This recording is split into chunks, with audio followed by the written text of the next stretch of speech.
views expressed on this program are those of the hosts, guests, and callers, and are not necessarily those of this station, its management, or other advertisers. You're listening to Transformation Talk Radio.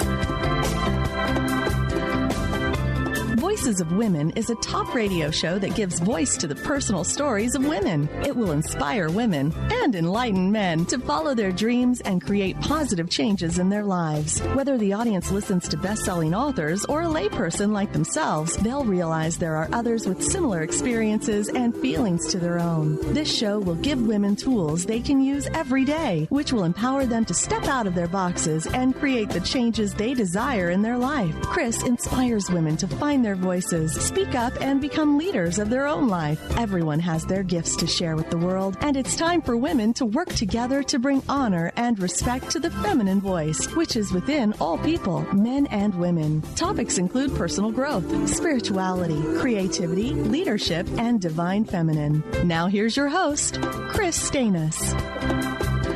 Well, welcome to Voices of Women. So glad for people to be joining me today. I'm very excited, my guest. But first, I want to share about Women of Wisdom.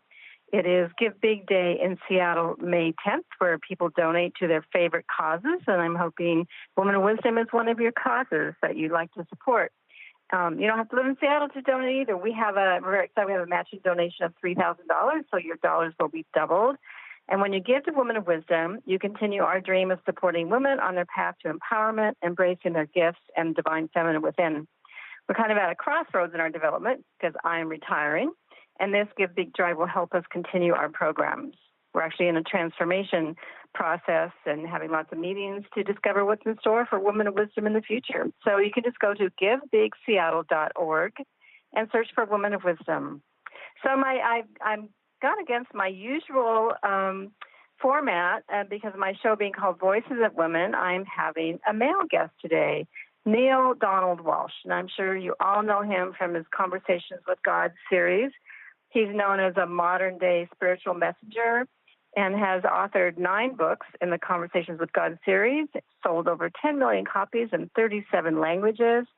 He's one of the major authors in the New Spirituality movement, has written 29 books, and there's 8 books that have been on the New York Times bestseller list. His life and work have helped to create and sustain a worldwide spiritual renaissance, and he travels globally to bring the uplifting message of the Conversation with God books to people everywhere. Now we're going to be talking about his newest book. It's the 4th book of the Conversations with God. It's just come out. It's Awaken the Species. So that's what we're going to talk about today. So welcome, Neale. Well, thank you. It's lovely to be here, and thank you for that very kind introduction. Yes, well, I always start with people telling this story, and I'm sure you have told yours many times, but this all began when you wrote an angry letter to God on a yellow legal pad. Was that 25 years ago?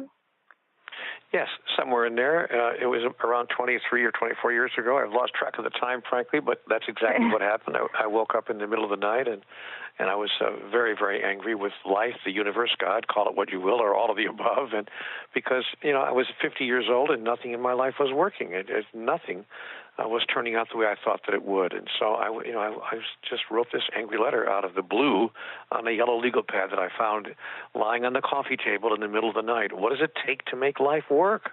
And what have I done to deserve a life of such continuing struggle? And finally, somebody tell me the rules. I'll play. I promise I'll play. Just give me the rule book.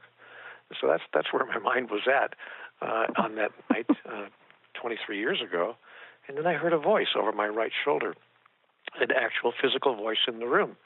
And it said, Neale, do you really want answers to all of these questions, or are you just venting? And I turned around. Of course, there was no one there, and I thought, oh, great, not only am I furious with God, I'm now going out of my mind.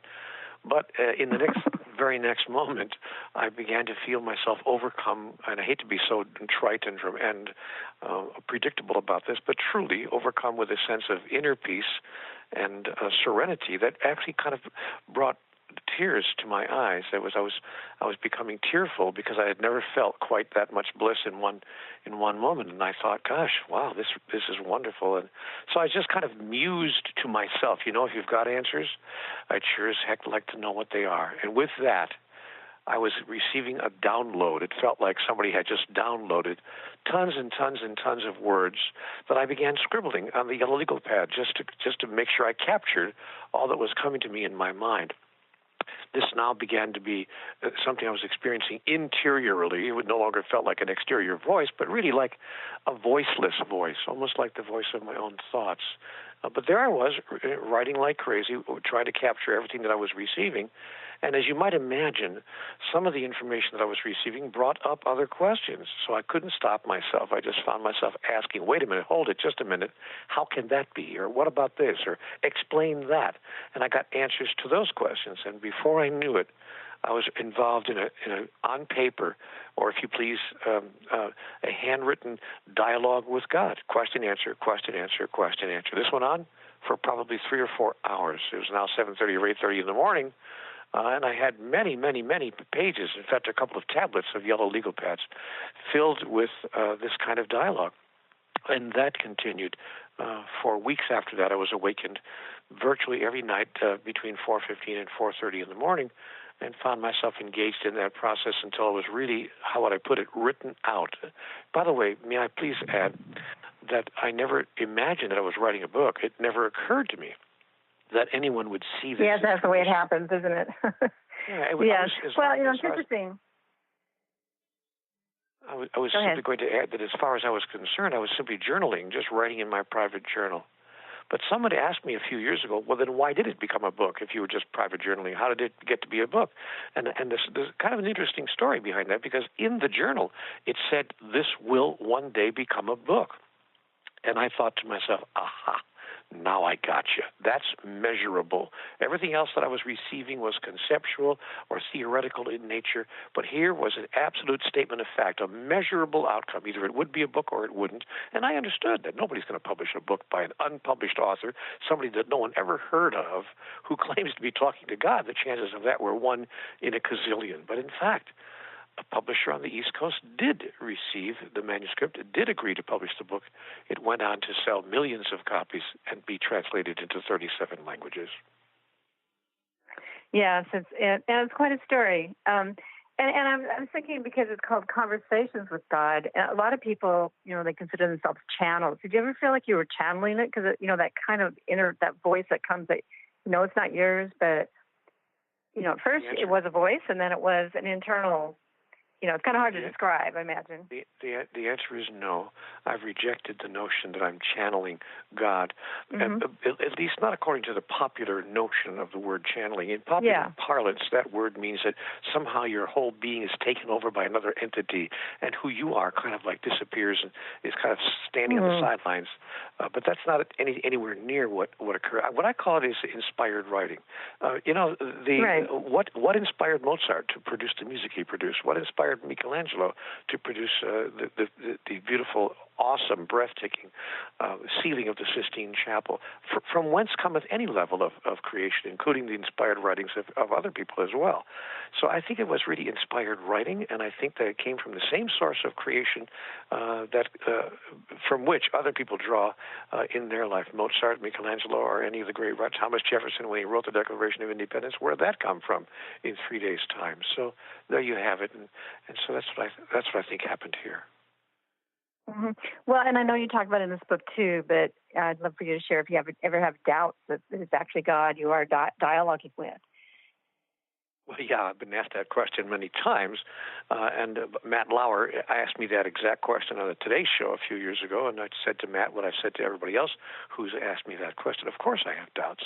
The day I stop doubting is the day I become dangerous, and I have no intention of becoming dangerous. But the point that was made in the book, that's made in every one of the books that have followed, by the way, in all of the books, the same point is made. God is talking to everyone all the time. This is not about Neale Donald Walsch being some kind of an exceptional person. or an individual person with an individual experience. Everybody is having the same experience. We're simply calling it something else. We call it women's intuition, a moment of inspiration, an epiphany, a brilliant idea, whatever we want to call it, that we can avoid being marginalized because we wouldn't dare call it, a conversation directly with God. The wonderful comedian, I forgot her name, but anyway, she said when I say that I talk to God all the time, people call me devout. When I say that God talks to me all the time, they call me crazy. Yes. Well, it's fascinating, and I love it. That it was this whole questioning. I mean, when it first happened, it just brings up more questions. And in each book, it's always one question leads to another question, and you're this person to do this because you have that questioning mind. And you thought that you finished your last book 10 years ago. Why do you think God knocked on your door for this fourth book, this new conversation you just had? Well, I think it's because this is the perfect time for our advancement, and the dialogue that I just finished writing actually makes that statement. This what's going on right now in the world, this is creating the perfect time for our advancement, in the sense that the conditions are now being created in all the countries of the world for us to take a really close, hard look at the largest question in front of all of us, individually and collectively. The individual question and the collective question: is this who I am? Is this who I really choose to be? Is this the highest expression I can imagine of my humanity and of my personhood? And what, for that matter, does any of this have to do with my real reason for being on the earth? And so I think that the humanity, every so often, it happens to us every 200 or 300 years. The last time was during the Renaissance, about 300 or 400 years ago, where we take a look at what's going on around us and we say, wait a minute, just a second. Is this how we really want it to be? During the Renaissance, everything that was a 300-year period of time, but during that 300 years, everything changed. We changed the way we did economy, commerce, business, what we called politics in those days. We changed our religious approach, art, culture, music, everything changed within that period of time. These days, we're going through what Marianne Williamson calls the second Renaissance. Only it won't take 300 years. It'll take about 30 years, about 1/10 the time, because of the ubiquitous nature of our communication around the world. Yes, it's fascinating, and you're right, it is the right time. We're going to take a quick break now. We're going to come back and talk more about Conversations with God and Neale Donald Walsch.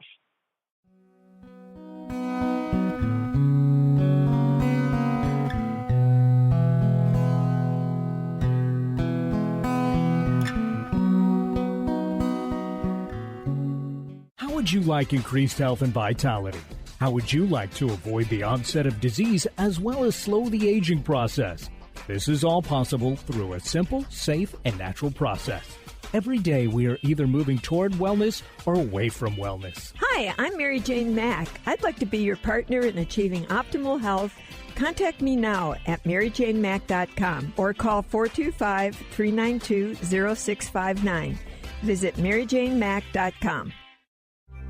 When your body is awakened, your spirit comes alive. Dana Canetto is a transformational guide, embodiment coach, and spiritual mentor assisting women in realigning with their truth and embodying who they are by connecting to the wisdom of their body. Tune in every month on Transformation Talk Radio and the Dr. Pat Show Network for Body Divinity Radio with Dana Canetto. For more information on Dana and her services, visit danacanetto.com. That's DANACANNETO.com. What is a brilliant culture, and how do we create them? Why are they important?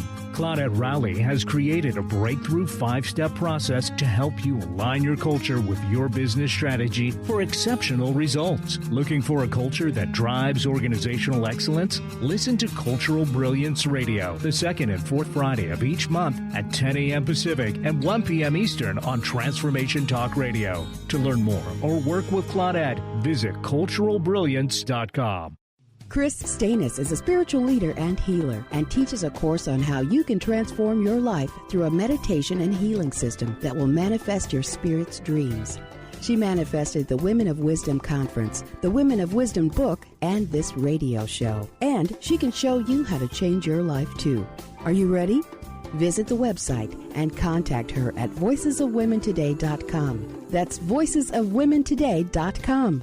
Tune in to the hit show Mouthing Off with Chef Rossi. Chef Rossi mouths off about different subjects in pursuit of breaking down walls and opening up your minds. She and Dr. Pat banter back and forth, taking from the headlines of the day on subjects that reach beyond what goes on in the world into your hearts. And go to theragingskillet.com to find out more and let Chef Rossi know what's on your mind.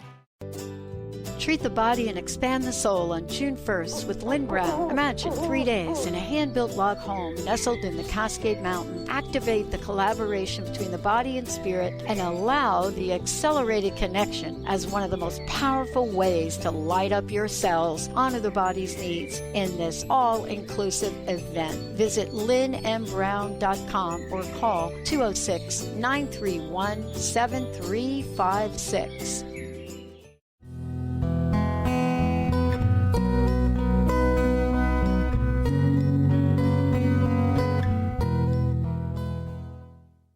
Welcome back to Voices of Women. I have Neale Donald Walsch with us today. We're talking about Conversation with God, Awaken the Species.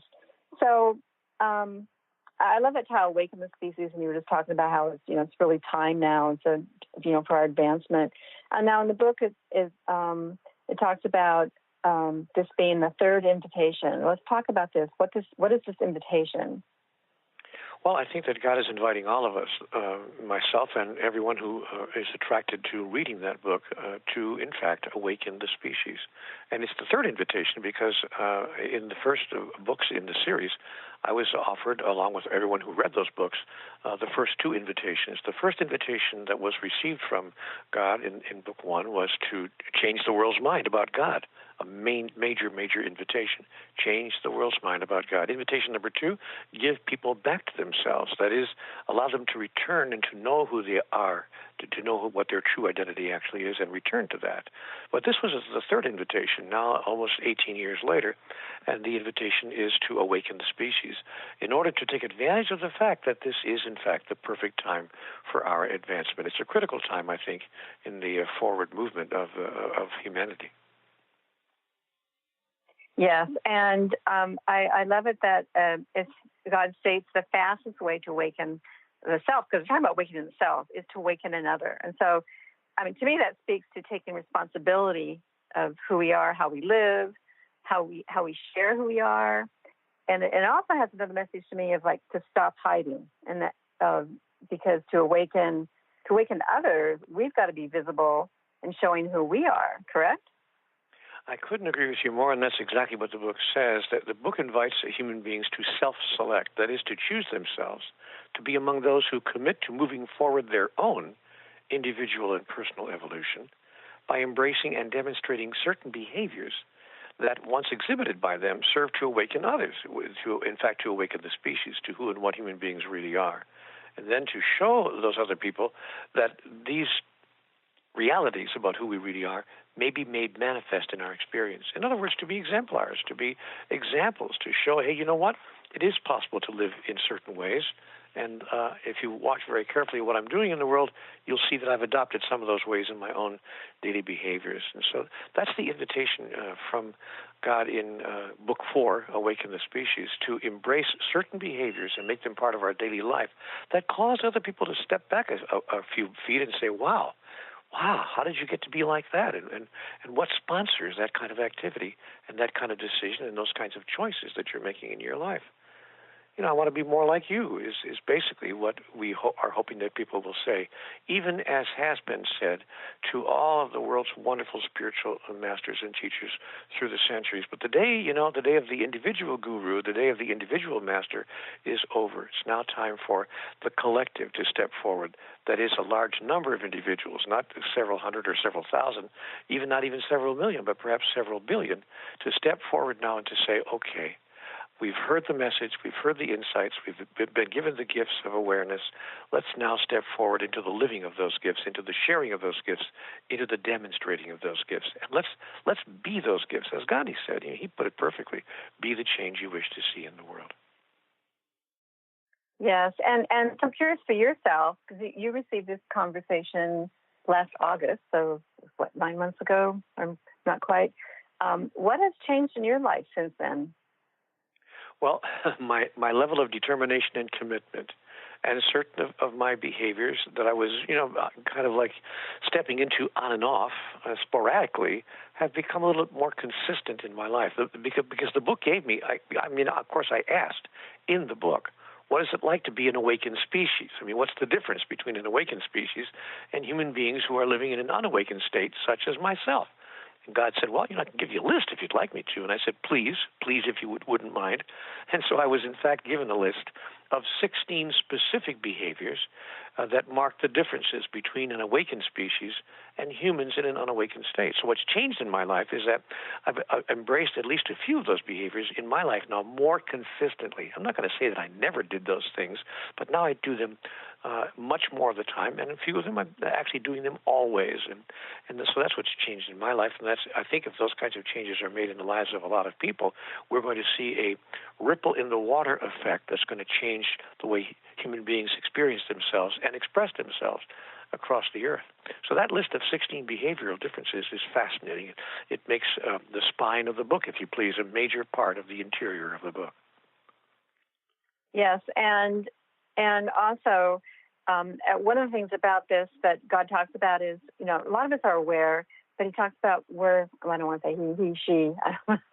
I'm into, wanting honoring all aspects of God, that we're aware, but we're not aware we're aware. In other words, we're not living like we're really aware. And that's sort of an interesting concept to get your head around, It's exactly interesting. It is fascinating. We are awake. Because I said to God, how can I awaken the species when I'm not even awake? Because I don't really experience myself, and I certainly wouldn't represent myself as a spiritual master who's fully awakened. But God said to me in the book, you know what, Neale, you and all the other people who are being drawn to this material, the very fact that you're being drawn to the material suggests that you are awake. I said, but I don't experience being awake. God said, no, you're awake, but you don't know it. Then I said to God, well, how is that possible? How can I be awake and not know it? God said, well, let me give you a simple example from real life. Have you ever heard a bump in the night and thought it was part of your dream? And then suddenly sat upright in bed and went, oh, my gosh, wait a minute. I wasn't dreaming. That actually happened.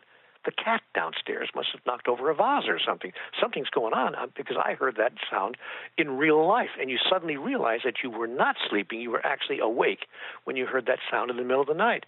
And God said, have you ever had an experience like that? I said, of course. I've had many experiences exactly like that. God said, there you are. There you are. It's possible to be awake and not to know it until you do. But once you do know it, then what do you choose to do about it? See, once you know, as Maya Angelou, as wonderful Maya Angelou said, when we know better, we do better. But what does that look like? Humanity is looking for, just some ideas, some thoughts about that. And the book, Awaken the Species, gives us a list of 16 ways that we can actually demonstrate ourselves as an awakened species. Can you give us an example of one of these characteristics? I know he's talking about, God's talking about highly evolved beings. How are they different than humans? Well, I can give you two or three in a short time here. An awakened species sees the unity of all of life and lives into it. Humans in an unawakened state often deny it or ignore it. An awakened species tells the truth, always. Not once in a while, not even most of the time, but always. Humans in an unawakened state too often fib. Sometimes they lie outright, and often, sadly, even to themselves. An awakened species says one thing and actually will do what it says. Humans in an unawakened state often say one thing and do another. And here's my favorite. An awakened species, having seen and acknowledged what is so, will always do what works. Humans in an unawakened state often do the opposite. That is, they see what is so, and they act as if they don't know what is so, and they do just the opposite of what works. And God even gave me a series of examples of that, the most striking of which is, for instance, if your objective is to raise children free of violence and rage, placing them directly in front of vivid depictions of violence and rage during their most impressionable years probably is not going to work. In fact, this has already been demonstrated. Still, we put them in front of television programs, movies. We actually take them to movies where there's violence all over the screen. We actually buy them toys to play with in the backyard, machine guns, plastic machine guns that sound every bit like the real thing, and we let them watch video games that are more violent than anything you could ever imagine. And then when they turn out to be violent in the way they're acting out, we turn to each other as parents and say, gosh, where did they ever get such an idea? I don't understand. If your objective is to live a life of peace and joy and love, violence does not work. I mean, it's obvious. Yet we continue to use violence as a means of trying to end violence, which is craziness.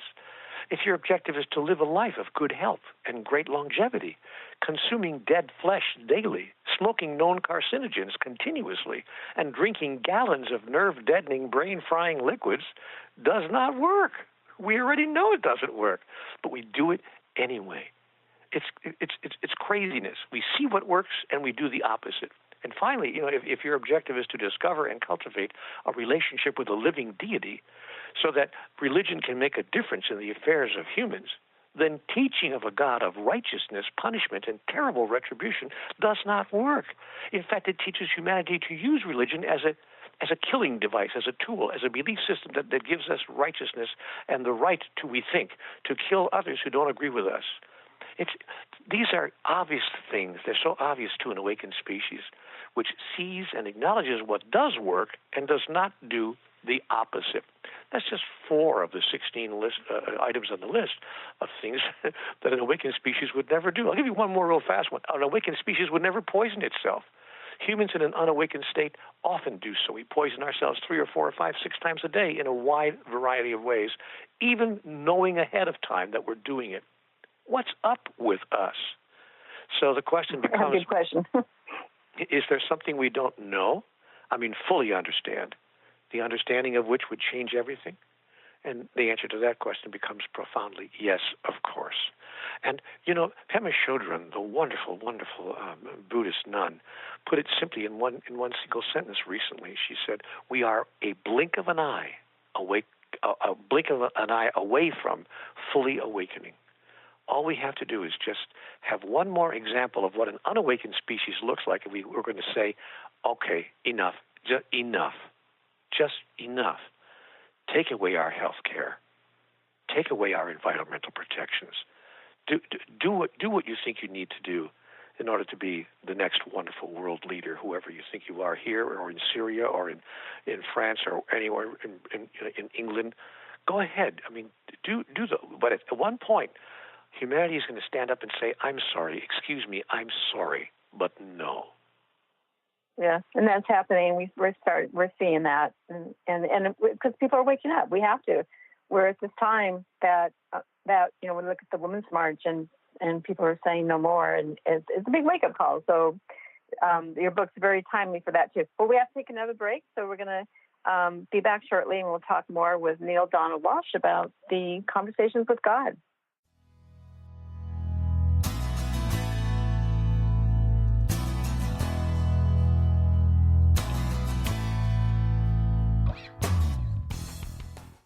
Tune in to The Truth is Funny with Colette Steffen each Wednesday at 8 a.m. Pacific, 11 a.m. Eastern on TransformationTalkRadio.com. This hit show will have you thinking outside the box and riding the wave of infinite potential. Join Colette on the Higher Self Network, inspiring listeners to shine their brilliance and ensure success while roaring with laughter as they recognize the humor of the giant cosmic joke. Visit thetruthисfunny.com.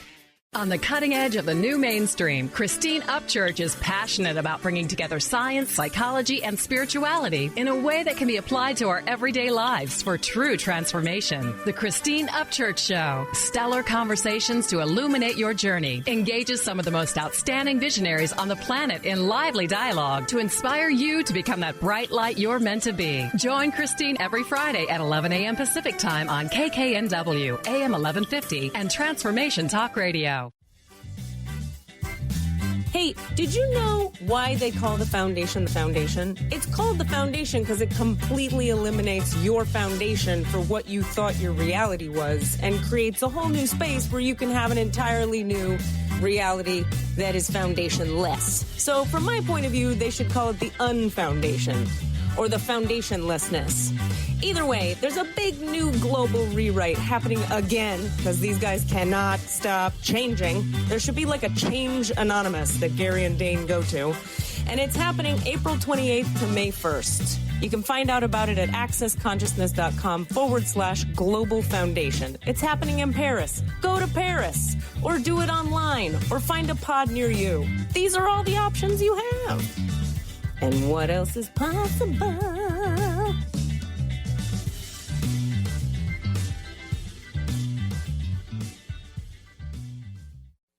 Is traditional medicine not working for you? Do you still feel as if your health isn't 100%? Here at the Holistic Medical Center, Dr. Nushin Darvish and the qualified staff look through the dimensions of wellness and start a healing plan prioritized to your needs. Our physicians assess the whole you until complete health is achieved. Get the help you need by visiting drdarvish.com or call 425-451-0404. Get ready to experience Truth Talk Radio with host Deb Acker. Tune in to Truth Talk Radio each Wednesday at 3 p.m. Pacific on TransformationTalkRadio.com to illuminate the truth in your daily life as you experience life, love, and abundance from a whole new perspective. This hit show will leave you feeling lighter and bring you into a place of infinite possibilities every day in every way. Visit TruthTalkRadioshow.com for upcoming transformative topics and guests.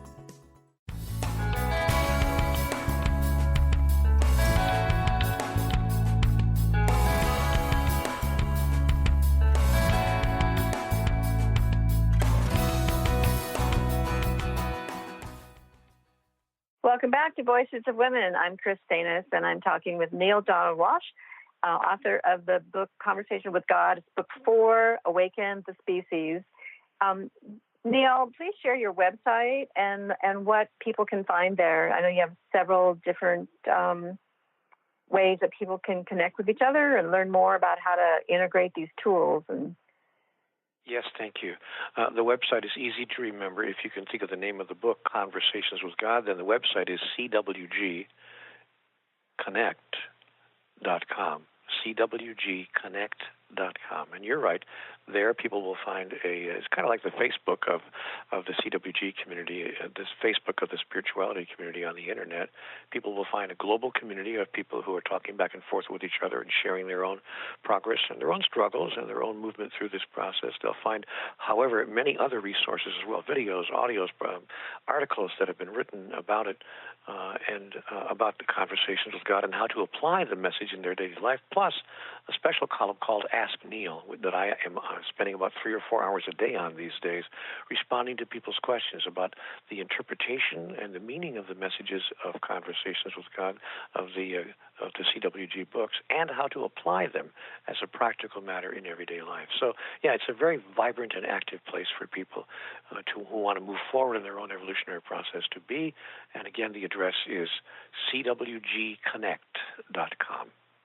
Thank you for asking. Great. Yes, it's so needed to get that support and have a place to go to ask the questions and find tools. And one of the things I liked about the book, God is even telling you to be open and honest about your mistakes with others. It's not about waiting to awaken others after you become a perfectly highly awakened being.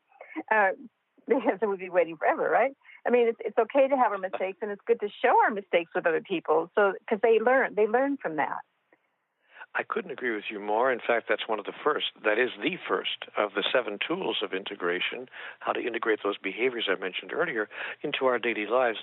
The book contains a list of those 7 tools. And that happens to be, you chanced upon it, the very first of those tools of integration. The choice to share openly both our struggles and our progress is empowering to others. It's actually emancipating. It's unshackling to others in an amazing way, because others are then finding within themselves the will to express the divinity that is theirs and that is ours.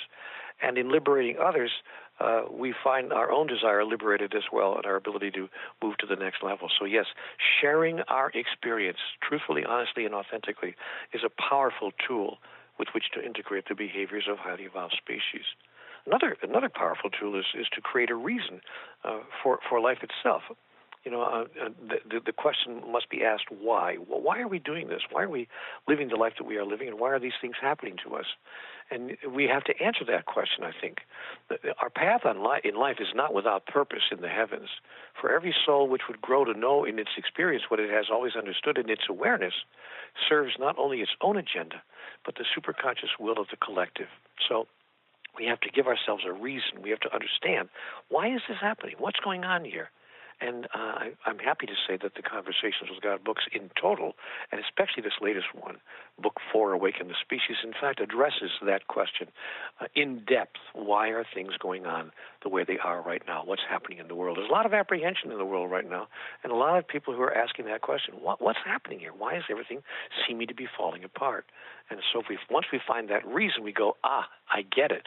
Then when we understand the reason, we become part of the reason that the changes will occur.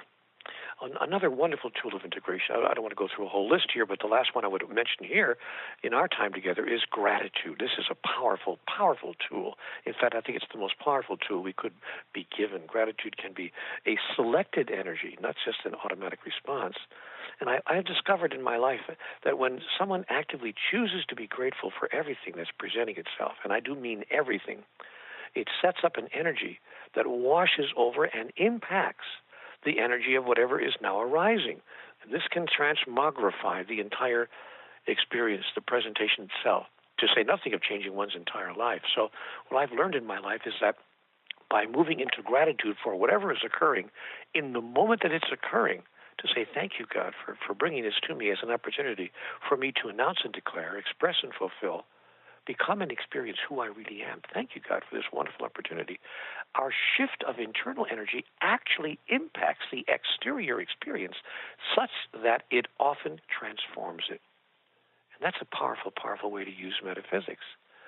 So I just want to share some of those tools. There's a whole list of them in the book. I don't want to just read the book to you, but I can tell you that the book is highly, highly powerful in terms of the information it presents. It's only been out about a month, but even in that month of time, people who've read it are saying, wow, needed to hear this. Mm-hmm. Yeah, and I love that I love it that you persisted in asking God for the tools to help us integrate.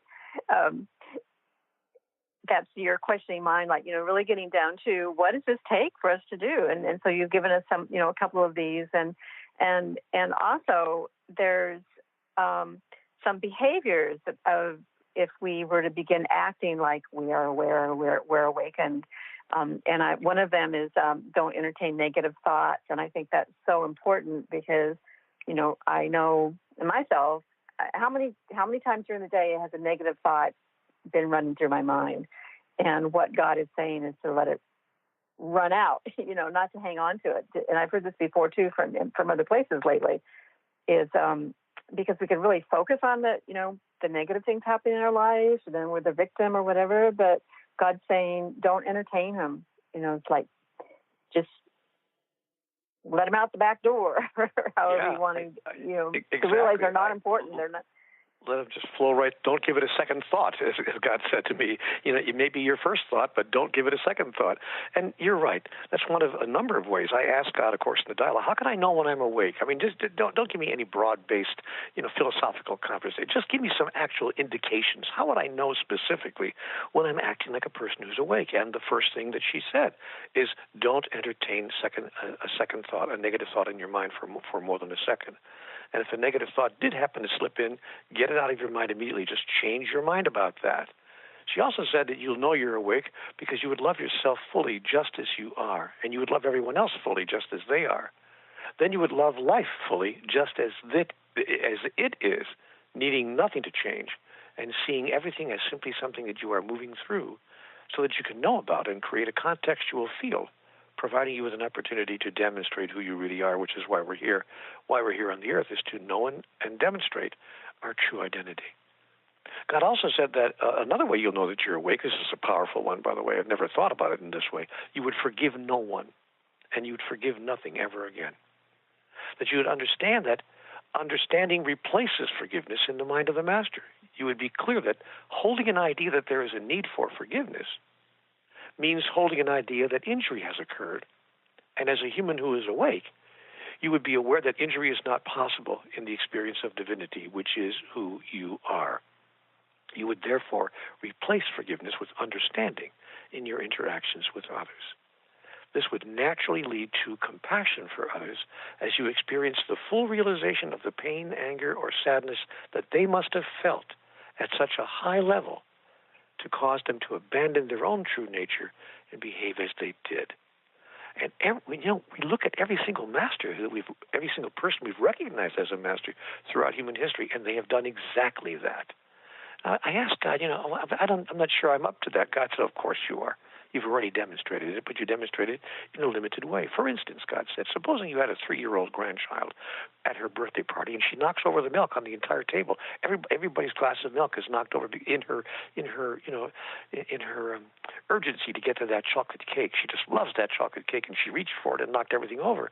And you don't look at the child. You do not look at your 3-year-old grandchild and say, I forgive you. It's okay, honey, I forgive you.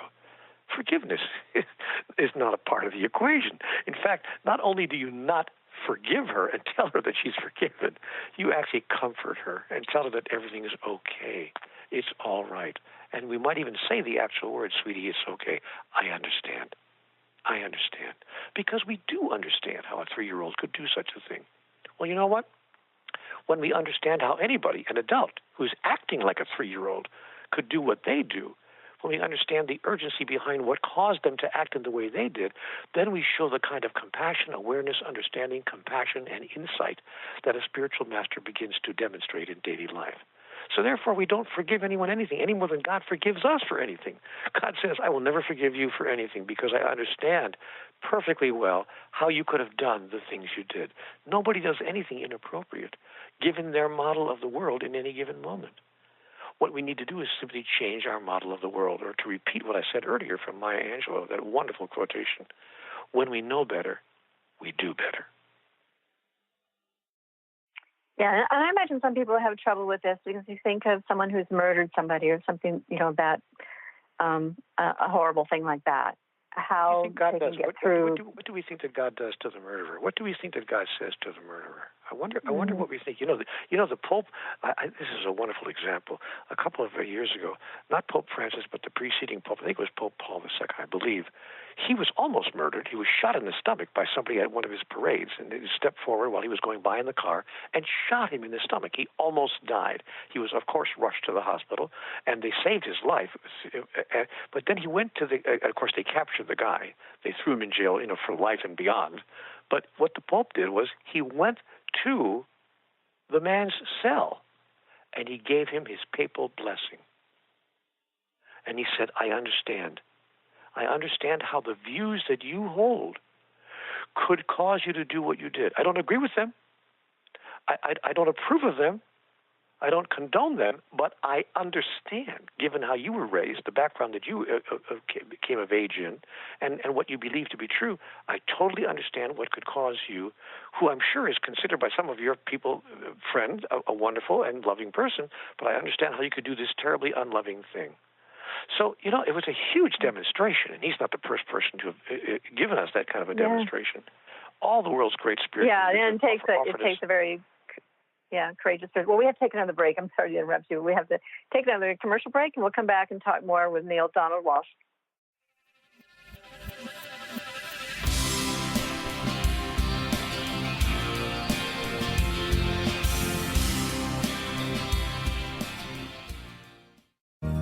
Treat the Body and Expand the Soul on June 1st with Lynn Brown. In this all-inclusive retreat, you'll treat your body with breakout sessions in the various elements of nature. Enjoy fireside chats while harnessing the healing energy of fire. Allow more light with more ease and activate that connection between the body and spirit. Call 206-931-7356 or visit lynnmbrown.com.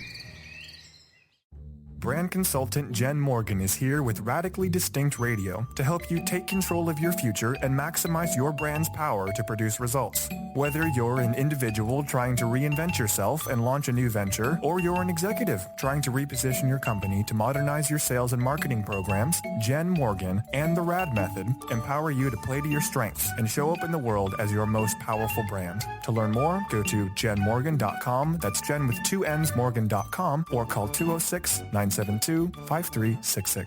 Discover the healing medicine from the giant monkey tree frog Cambo. Cambo practitioner Ginny Rutherford and professional psychic Todd Rolson have come together for lively discussions of alternative healing medicines from the Amazon.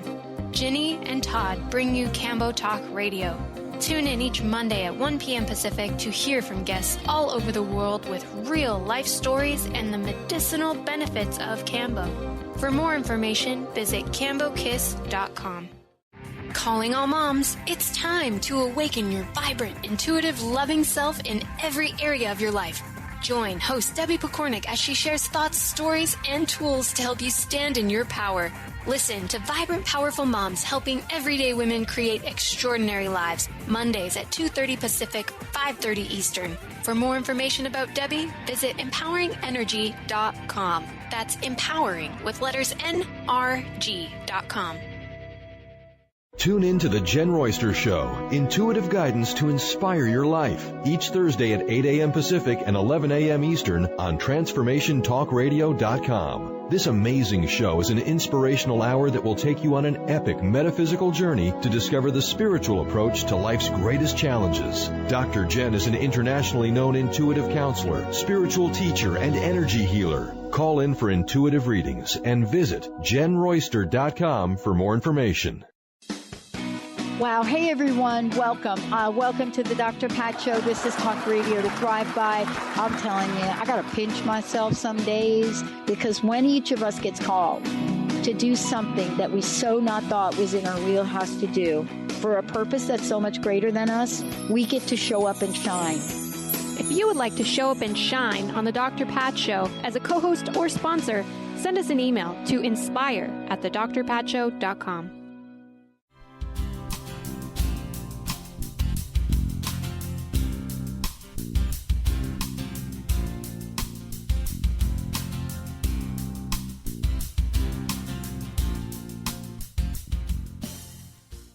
Welcome back to Voices of Women. I'm Kris Steinnes, and I'm talking with the author of Conversation with God, Neale Donald Walsch. And so, Neale, we were just talking about forgiveness and all that, and one of the things we were talking at the break is this is not a new thought. You know, there's that whole connotation of New Age religion and New Thought community, and it kind of gets a bad rap sometimes. And what you're saying is this isn't anything new. No.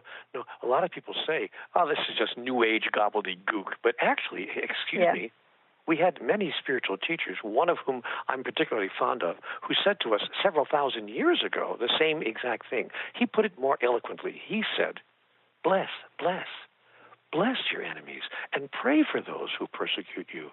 And raise not your fist to heaven and curse the darkness not, but be a light unto the darkness, that you might know who you really are.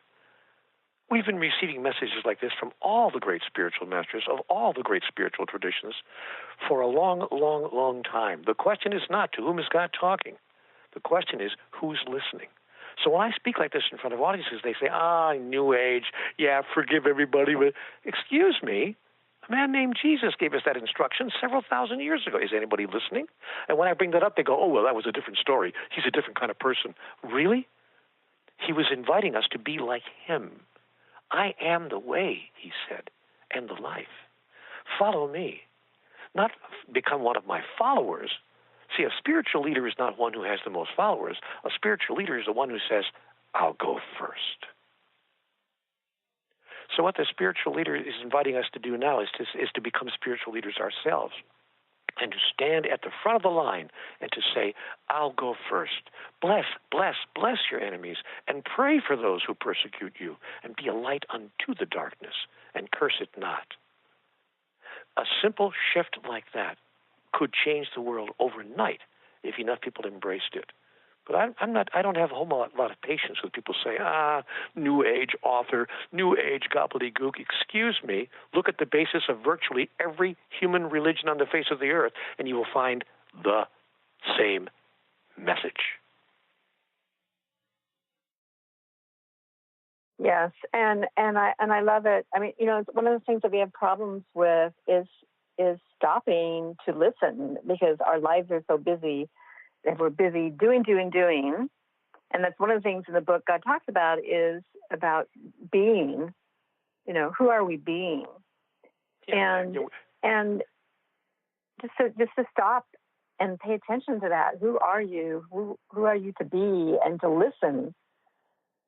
There's a magic question that I place before my own mind before I'm ready to start doing anything. Because you're right. We wind up, and by the way, I'm one of those. I'm not indicting anybody.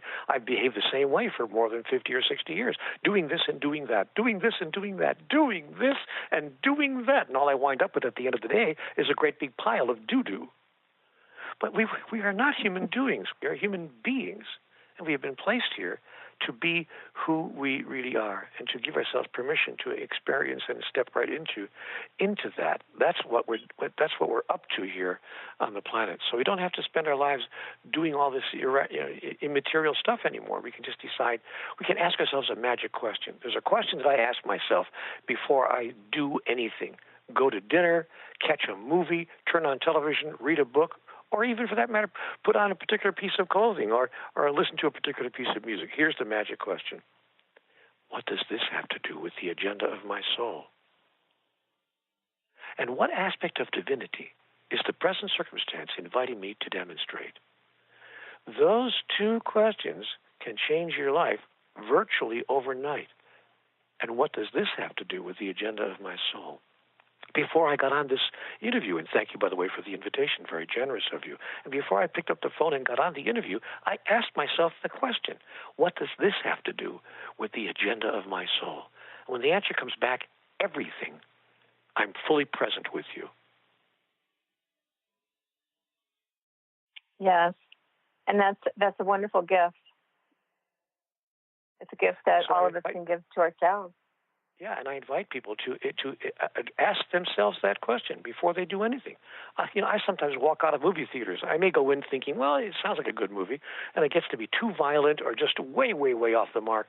And I'll sit there after 12 or 15 minutes, and I'll say to myself, what does this have to do with the agenda of my soul? What in the world am I doing here? And I get up, turn to my wife, and say, you know what? You can watch it if you want to. I'm out of here. And she looks at me and says, I was just waiting for you to leave. I didn't want to leave without you.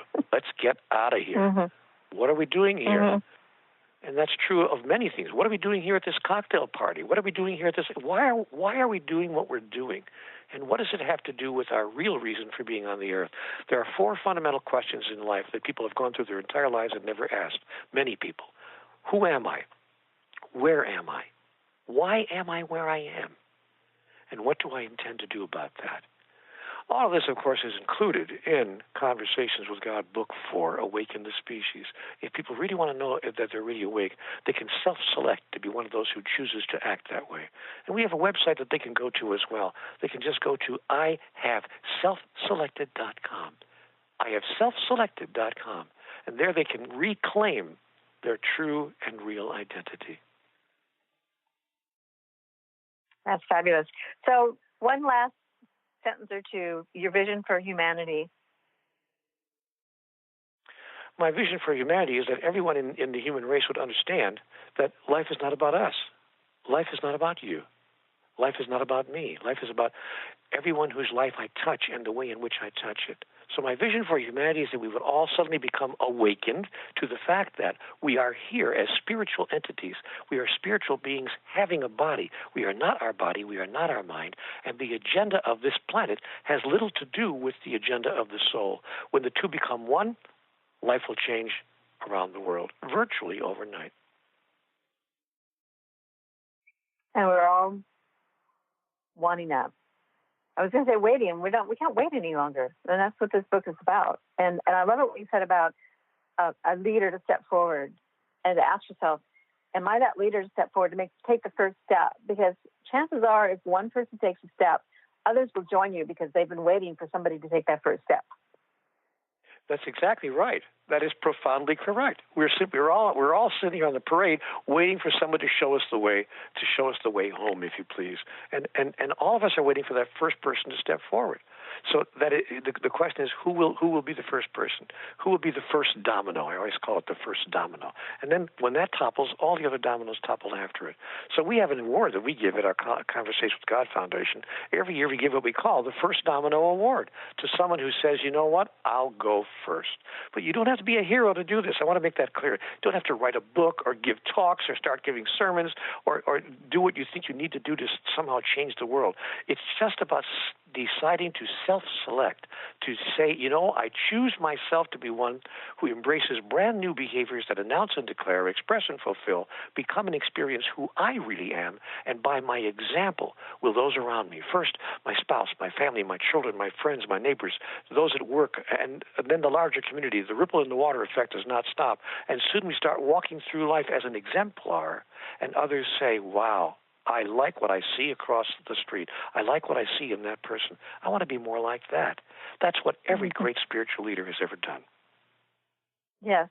Well, thank you so much for your message, for being the person who has had that conversation with God. And I invite everybody to check out the new book, Conversation with God, Book 4, Awaken the Species. Thank you so much for being on the show today, Neale. Thank you. It was wonderful to be here, and I appreciate the invitation very much. Yes, and so you can go check out the website, cwgconnects.com. I'm Kris Steinnes. I'm so glad you've shared this hour with you. Want to, again, put a shout-out for Woman of Wisdom for Give Big Day. Just go to givebigseattle.org, and you can search for Woman of Wisdom and help us raise those funds that we're needing for our continuation of, after 25 years, we want 25 more years.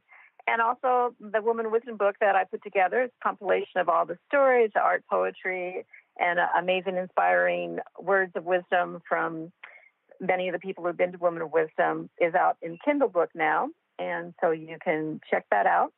And it's a compilation of an exploration of the divine feminine. So I hope everybody has a fabulous weekend, and we'll be back next Friday, 1 o'clock Pacific time. You've been listening to Voices of Women with Kris Steinnes. Tune in each Friday at 1 p.m. Pacific Time, 4 p.m. Eastern Time for Voices of Women Today, radio with Kris Steinnes.